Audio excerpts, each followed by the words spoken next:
What defines who you are? Is it money? Is it a job status?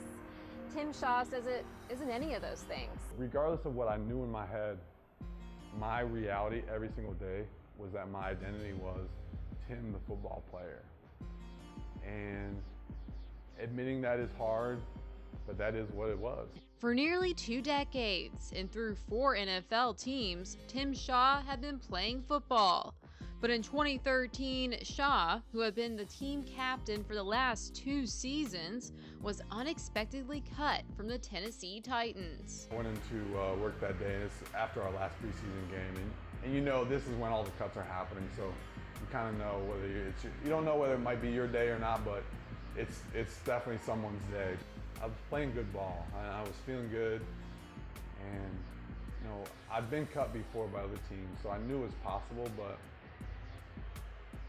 just really didn't think it would happen.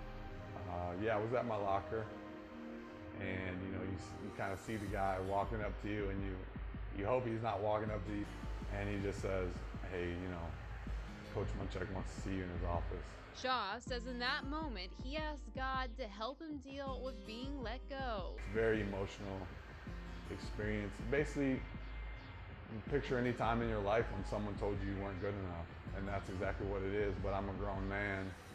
I'm 29 years old, and someone's telling me, "We don't want you." Shaw says the Titans head coach thanked him for his work and leadership, and then told him they had gone a different direction. Those are tough words to hear, and the former NFL player says it was especially difficult because he didn't have a clear reason why he had been cut from the team. My only conclusion, and I believe God did this for me, was that he needed me to know that it was for no other reason other than that he didn't want me to play football. Shaw says understanding God's control over his life and career is a lesson he began to learn in 2008 when he was cut from Carolina and waited 3 months to be signed again. Shaw says he found in those 12 weeks without the sport that if God wanted him to play, he would. And if God wanted him to be done, Shaw would no longer play.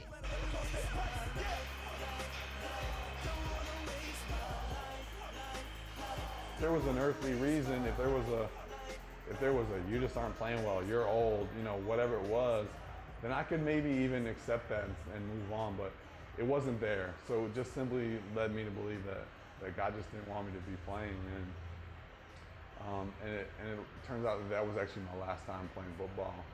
I'm not going to play again, and that's what God has for me, and that's okay. It's difficult, but it's okay. The 29-year-old, who knows he has the skills to be picked up again by another NFL team, is officially retiring because he believes he needs to be known as someone other than a pro football player. I'm really trying to identify myself as just a man of God, and I really want to be a servant, and it's difficult. I've been wrapped up in football for so long, and because of my great foundation, I've known in my head, Tim, you are not just a football player. But the truth is, every single day, every single conversation for 18 years has been about football. Shaw, who owns several businesses around Nashville, Tennessee, says these days he doesn't want his own legacy, but rather he hopes that people will remember him as someone who is extreme for God. If people don't remember Tim Shaw, that's okay. You know, I'll be okay with that. But I would love to, and when people do speak about me, I would love them to speak of service and giving. I want to be someone known that just jumps at the opportunity to serve. Tim Shaw says in the last year, he's prayed for God to change his heart. He believes that God will take whatever is standing between us and him. God will change you, and it will hurt, but it will be so worth it. You know, so I want people to know that the change is worth it, and the tough times are worth it. God's got you right where you are for a purpose. Seek Him.